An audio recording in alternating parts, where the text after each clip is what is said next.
We no longer can protect, so we need to move away from thinking that to now I need to provide my children with wisdom.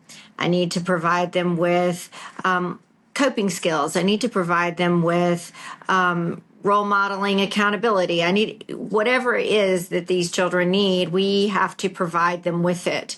And that's really the best way you can ultimately protect your child from making poor decisions and have them ready to launch when they're 18 is by providing them with all of the information they're going to need when they're 18, which is a lot.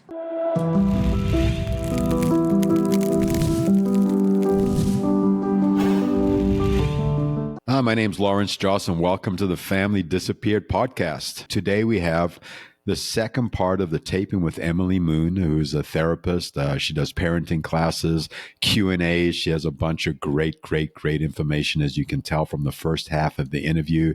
If you're new to the community, welcome.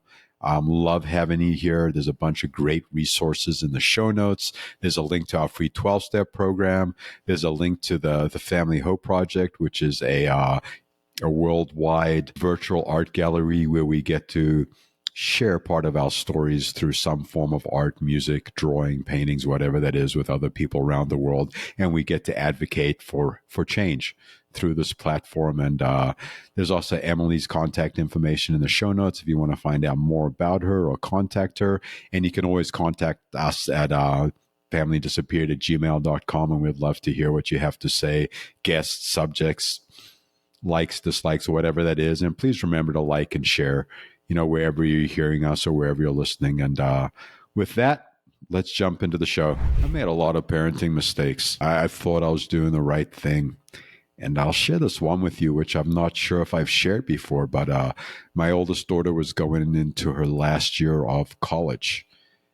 And I paid for her college, which was my pleasure. It's one of those things I could give my kids that no one could take back. And she hadn't spent a holiday with me since she was 18, and I was really hurt and frustrated, and I was trying all these different strategies that so many of us have tried, and just thinking this would go away or change. I still didn't know the word parental alienation at this point. And for her senior year of college, I'm like, hey, if you don't go to therapy with me, I'm not going to continue to pay for your education.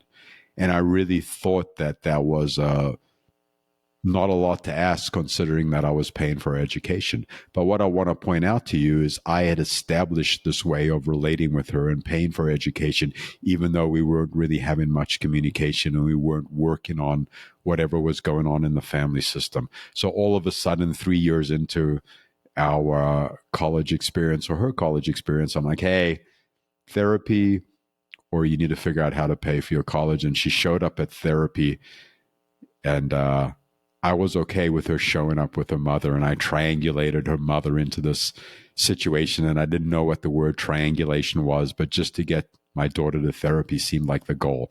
Little did I know that I completely undermined it by having her mother come as well, because that's the only way I thought I could get her there, which I don't believe to be true today. I was just thinking that was my access point to my daughter, was through my ex-wife, and it wasn't.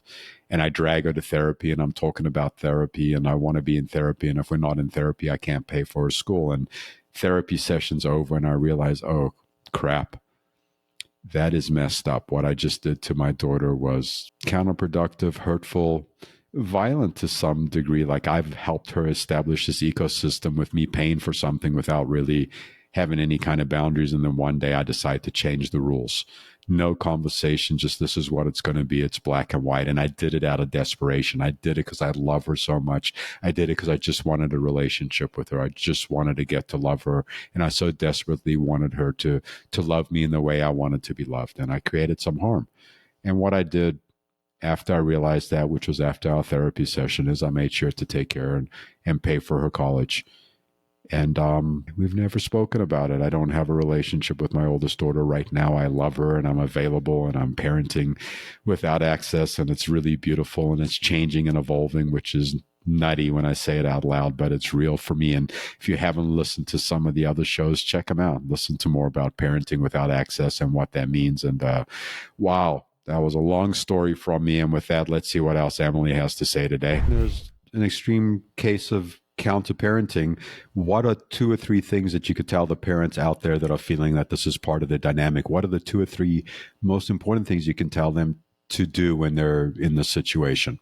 I think it's really, really important that you have a really strong community of supporters, that you've got to talk through this stuff with a very well trained therapist, or friends. And we can't exhaust one friend. We got to have several because this is so big. So we've got to have a good community of support.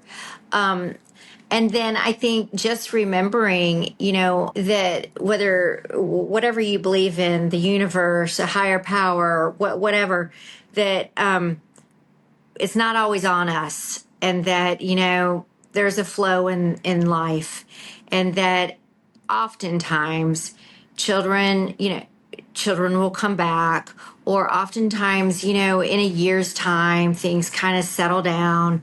But there's a flow in the universe and in our higher power. And just to know that, like, usually the trajectory is up in life, usually, and things will get better. Even though we don't see them now, but history would suggest that they do, and so just to hang in there, and that, our feelings sometimes lie to us, and when everything feels like it's falling apart and that we're terrible parents and nobody loves us, that those are just feelings, and sometimes we lie, our feeling, we believe the lies. So, and then there's some great resources, great books out there to help with parenting. And so I say educate yourself in how to deal with this. And then whatever you have to do to, like, find your identity again, because so many people lose their identity through this. And then don't forget how to have fun. Remember how to have fun, and go have some fun too. That's super important. I love it. Yeah.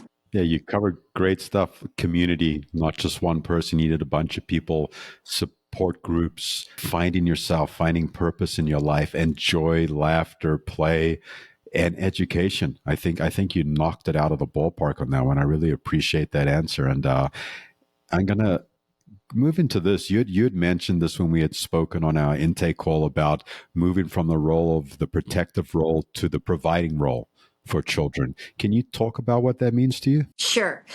So, both in my own personal experience and then what I experience in my practice, parents will come in and say, I want to protect my child, and I say to them, you no longer can protect your child, because the other parent, whether they have them 50% of the time, 30%, whatever the percent is, you don't live in the same house with the parent. You guys no longer share the same beliefs, or you're not parenting together anyway. And so you can't protect them. They're going to have outside influences. The parent may get a step parent. They may have the kids may be able to date someone you don't like. I mean, whatever it is. And so we no longer can protect. So we need to move away from thinking that to, now I need to provide my children with wisdom. I need to provide them with coping skills. I need to provide them with role modeling, accountability. I need whatever it is that these children need, we have to provide them with it. And that's really the best way you can ultimately protect your child from making poor decisions and have them ready to launch when they're 18, is by providing them with all of the information they're going to need when they're 18, which is a lot. I love that idea. I hadn't heard it before.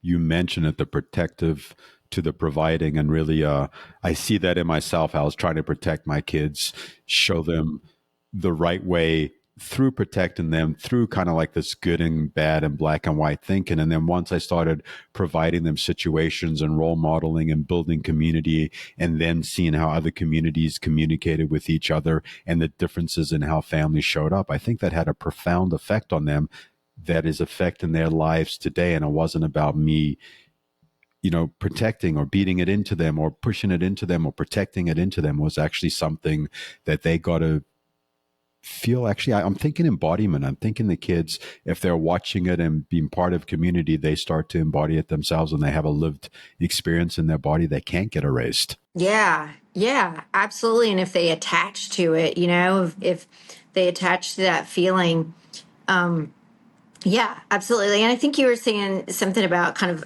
I don't know, in my mind, what came up for me when you were talking is just kind of like loving your kids with like open hands instead of trying to hold on to them so tight.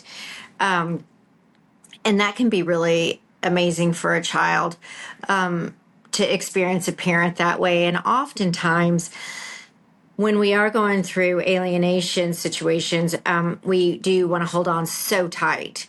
And so I have a conversation with parents a lot about how, we gotta, not parent out of fear. And we might, we open our hands and we just kind of like love them, but we can't smother them and hold on to them. And so that is one thing that I talk a lot about is parenting out of fear. I find that a lot of parents get so scared of losing their kids, and so they become pushovers, or a parent loses their backbone, or they won't enforce things because they're always the bad parent. And so, I remember when oh my God, when my daughter came home, I got them 3 days a weekend, or 3 days a month, and they'd come home, and I was certain I was going to be, the parent that I thought I should be. And so I remember one time I got so mad at my daughter and she got in trouble, and I sent her to her room, and I cried at the bottom of the steps and she was crying at the top of the steps, and it was a disaster. But, but they knew that I was not a pushover, and they knew that I meant what I said. And it was very, very tough to parent that way when it would have been a lot easier to just give in. But again, we go back to like, that's respectful. And that's one thing we want to teach our kids is to respect adults and respect authority, and to respect rules and other human beings. So I have no idea how I just got on that subject, I'm going to tell you. But I hope that was enjoyable. I think it's great and it's so complex. Like, how do we parent? How do we parent with this open hand and love our kids and give them space and not completely let go or surrender in the same breath? And again, for everyone out there in the community, listen, this is good stuff. And take care of yourself. Make sure you're taking a breath, pausing the show, doing whatever you need to take care of yourself, because this is rich and meaningful stuff. And we're gonna jump into this next question. Is like, how do you discipline the kids, right? Like, what does discipline look like when you're in the middle of this conflict? You're trying to hold an open hand, but if you hold the open hand and you discipline at the same time, the kids are gonna completely disappear in fear. Like, that's my fear thought. Like, how does that look? Yeah. And sometimes they do, I mean, but that's the thing is that that's the thing is, we can't abandon our beliefs. We can't abandon what we believe to be true, what we know is right for us and for our family, for our children. And so that goes into that, how do you discipline? Well, how did you discipline before? And I don't mean this, we're not having a debate on should you spank or not. That's not, I don't think that's what we're talking about. But more, how do you, logical consequences, whatever those might be for a family. And how do you stick with having logical consequences and instituting those when you know that might cause you to lose your child, because the other parent will use it against you. But this is my personal belief, and people can take it or not. But no matter who you are, whether you're my child or my spouse or my best friend or my parent, I'm not going to allow somebody to disrespect me or run all over me, because that's then when I lose myself. I lose, a sense of safety within my own body, because now I don't have any boundaries anymore. And I began to take whatever the crumbs that somebody offers me. And so if I make these habits and a way of being, acting, the way in which I start defining love is through crumbs and being yelled at as a parent, then that I'm going to lose myself, and also what I'm allowing my children to do is probably not ideal, because then they'll take that more than likely into their relationship when they get a little bit older.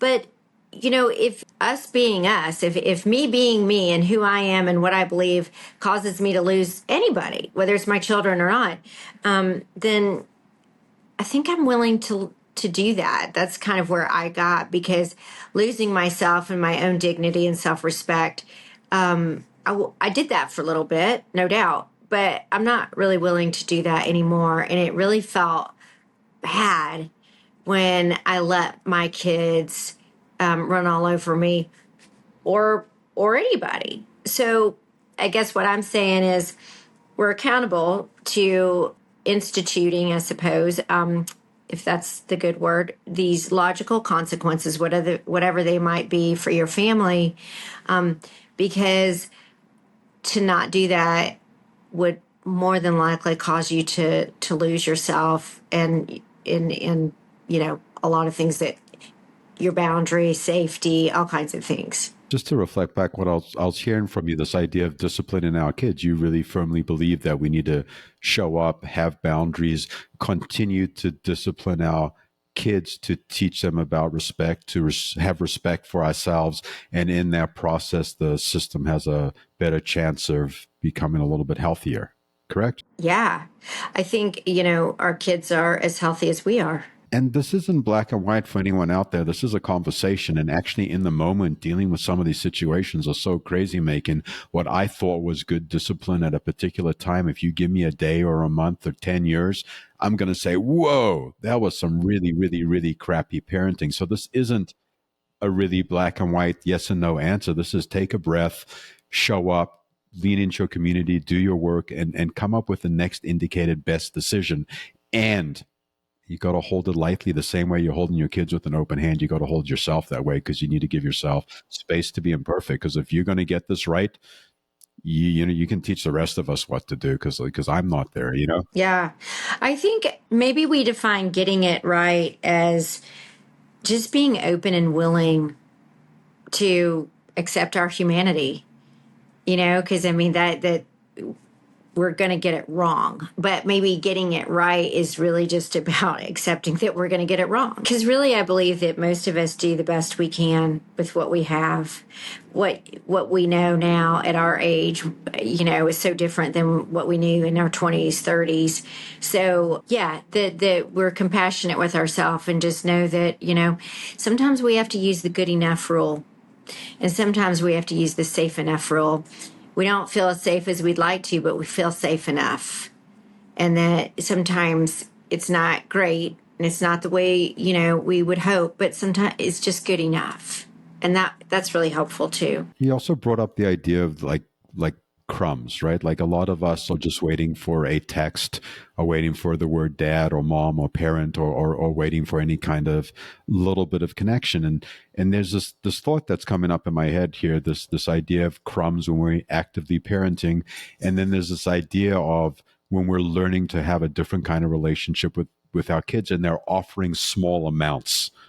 So I think they're very different, like in the middle of the fight, these little crumbs where we're just taking anything that comes, versus building a healthy relationship and taking the small amount that is offered.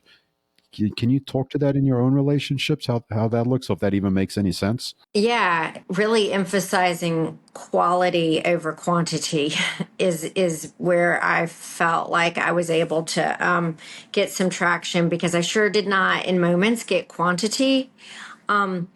But, quality, I defined quality as, a kind tone, or maybe them saying, I love you, so I think that didn't, some might say that was a crumb because I didn't talk to my kids or get to see my kids as often as one might thought I should have. But just recognizing, like, yeah, the quality over quantity. And I would say this too, that, I've realized, again, personally and professionally, this hurts us way more than it hurts the kids in the moment. I mean, the kids, they've got their own life. Truly, I mean, they're blossoming, they're growing, and not to say that they don't have their own trauma. They will. I think everybody lands on the couch in this life, the couch meaning the therapist couch.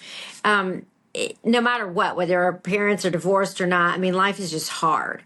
But as kids grow up, it's developmentally appropriate that around seventh grade, their friends become, kind of super important. And by high school, it's their family. And so one of the things I see is, parents falling apart. And I explain to them, it's hurting you a little bit more than it hurts them because we have unconditional love for our children, but love is top down. It goes from the top down to the children, and that's a different kind of love that parents have, rather than top up or bottom up.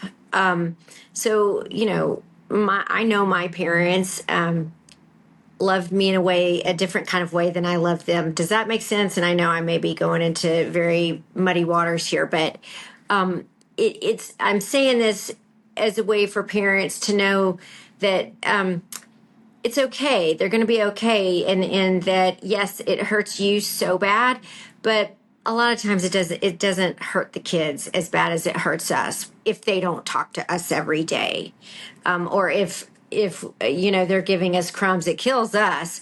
But the kids are just doing their life and going to play soccer later, and probably don't even think about half of it as much as we do until they get older. Right. And they got to process their own stuff. Yeah. Right. Yeah, and I think it's really important. We talk about on the show often that the kids are trying not to die. They're just trying to survive, get on with their life, get to a soccer game, just get from moment to moment, and just I think they, in some aspects, are able to be a little bit more present with just what's happening moment to moment than we are, as we're future tripping and looking at the past and stuff like that. So I think that's a great point to bring into that.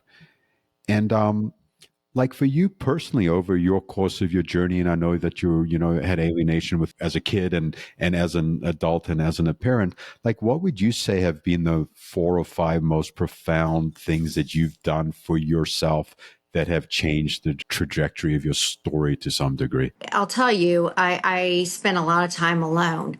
I think that's super important. We see parents immediately jump in relationships, and I think going through the pain of being alone and realizing, when I started this journey, I did not know who I was. I just knew that I liked a candle on my table and I liked my couch. And that is literally about all I knew about myself. And so, just taking the time to learn who I was. So that was huge. And then I think the other piece truly is like, to remember and to learn how to have fun. I think fun is so underrated, and we forget about it, but that's the heart of a child. You see little kids strolling down the grocery aisle singing, and they just have so much joy. And I think life is hard, and we tend to work hard and fill ourselves up, fill our empty hole with things, and it fill the pain up. And so I think learning to go like just have fun, being in nature, putting your feet in the ground, like just doing some good wholesome stuff to take care of yourself. So self-care, so I think that's super important. Developing really quality friends, maybe not so much quantity, but like just really good people that you vibe with, I think is so important. And I think also just apologizing, like being open and willing to be vulnerable, and being introspective and showing up in a relationship, and doing what you need to do to do your work and make it better. These are some of the things that I have found. So I heard you say a couch, a candle, Yeah. which I think is beautiful, and just the simplicity of when we first start along this journey, like not knowing up from down and dark from light, and everything that you thought was real and wasn't real, like just really grounding into a couch and a candle sounds like the perfect start the story, and I heard community, self care, joy, laughter, play, education. I think those are all wonderful, wonderful things. And as we're winding down here with the show, I want to what's stuff that you would tell parents that they should avoid saying or doing? So I think with kids, I think, again, if we go back to kids thrive in safety and consistency. And so what we want to avoid is, well, here's one thing. I always like to say, like, let's talk about like what to do, because I could tell everybody like, don't do this. But sometimes I have found, like, for me, I don't know what to do. Like, so when I'm trying to change, I recognize I'm not supposed to go drink every night, but like, what do I do in place of that? I'm not saying I do drink every night. I'm just giving an example. so, so what they, okay. So sorry, my son was calling and I thought I had it on do not disturb. And anyway, I guess I didn't. So what could we do it that way? What to do? Yes, and before we do that, let's just celebrate that your son's calling. Like, I know he's a jewel. He's a sweet, sweet one. I love my kids. They have. I will tell you, they have shown me the most unconditional love, and I've seen that not just with my kids, but I've seen that with a lot of families. And kids will come around, and I'll tell you, I didn't come around until with my mom until I had my daughter. So I was 27. I mean, it took a while. So everybody's, has their timeline, but it's, yeah, it's good. So, okay. Um, I feel like all of us are struggling trying to reestablish relationships with our kids, or we have relationships with our kids, and we're on a conversation talking about parental alienation and the struggles of it. And a reunited mom gets a call from her son on the call, and we get to talk about it. Like, that's the show. I'm like mic drop, go home, like it's done. Like, how cool is that? yeah. Well, thanks for pointing. Yeah. I was just ready to jump right over that. But now that you've slowed me down, yes, I think that's a beautiful thing right when we're having this conversation. Yeah. Yeah. My kids came back when they were when they were in college. So they were, yeah, I think everybody, just different ages. Anyway. Wonderful. Now I'll let you answer the question. Yes. Okay. What to do? What to do? What to do? Not what not to do. What to do? I think what to do is to be accountable, to remain consistent, be consistent in your words and your actions, to and consistent rules that they don't change on a daily basis. That we support our children in having a loving relationship and reminding our children that their heart is big and they can love many people at one time. Although I will say that conceptually, younger children have a difficult time knowing how to love two parents that don't get along, but that goes into a whole nother topic. So just reminding kids that it's okay to love, and that it's okay that they don't know how to do that. And sometimes I even have a conversation with my parents when we have a really bad alienation case. We tell kids, you know what? You don't have to tell your mom that you love me. You don't have to. I know it. That can be between us. And it takes them out of the middle also. It's a gift to give your children. And so I think, and to recognize the signs if it is a more severe case, to recognize the signs when your children are starting to what I call kind of snap or break under the pressure, and knowing that sometimes love is defined as letting our kids go for a little bit. So these are some. I mean, we've talked about a lot of things to do, but these are just some things, and I don't know if that's what you were. The obvious things are don't talk mean about dad or mom, or don't limit them and who they can love, and don't take relationships away and blah. But sometimes I don't know, telling them what to do is more positive, I suppose. And then what parents can do for themselves is, just remembering that this too shall pass, and that it's important to not lose yourself through this. So important, because if we don't have you, your kids, we don't, your kids don't have. They've lost half of their chance because they've lost half of their parent, and and that we don't have to have all the answers. This parenting thing is so dang hard, and that a lot of parents won't understand this whole alienation thing, and so reminding yourself that there is no book on this, and we're just doing the best we can, and we might look back in 20 years and say, I wish I didn't do that, but at the time I did what I thought was right. That was great. And just as we wrap up the show, like for you on a personal basis, like what services do you offer? I'm going to put all your information in the show notes so people can follow up if they have any questions or want to send an email or anything like that. But what else can people know about you, or anything else that you're offering, so we can make sure that they have that available as well? Yeah, I will send information, but I do a parenting class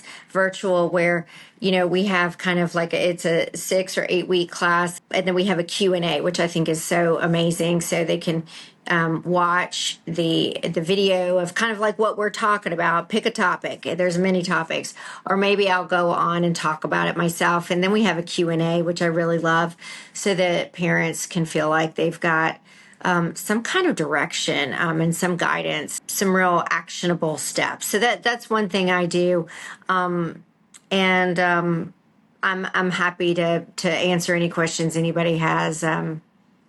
I don't know what else I do other than my whole therapy practice and all of that, but people have access to me through the parenting stuff. That's fantastic, Emily. Well, thank you for coming out and for playing a little bit. And yeah, it was really cool. We went in different directions, up and down a little bit. We regrouped, reset, and it's just like it's really like parenting 101. We just explored it in a different way.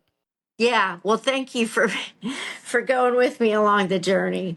So I appreciate it, and thanks for having me on your show. It's great. I love it. Can't wait to hear it. Well, awesome. Have a beautiful evening, and hopefully we get to talk soon. Yeah, thank you, Lawrence. Wow. Wow and wow. What an interesting show. We went in some different directions, and I really appreciated Emily's quirkiness, and yeah, a lot of information that we spoke about. And sometimes, we got to dive a little bit deeper, and sometimes not quite as deep, but really, really useful. I'm really curious about what you found to be the most useful parts of the show. If there's certain subjects we're discussing, like you feel like maybe we could have dug a little bit deeper, or maybe we did dig deep enough and you just had some other questions, please let us know. And we have some great shows coming up in the next couple of weeks. Make sure to stay tuned. If you're brand new, I hope you enjoyed the show. We've got shows with all kinds of topics that are in the can. You just got to go back and listen to old episode with attorneys, therapists, community members. The panels are fantastic.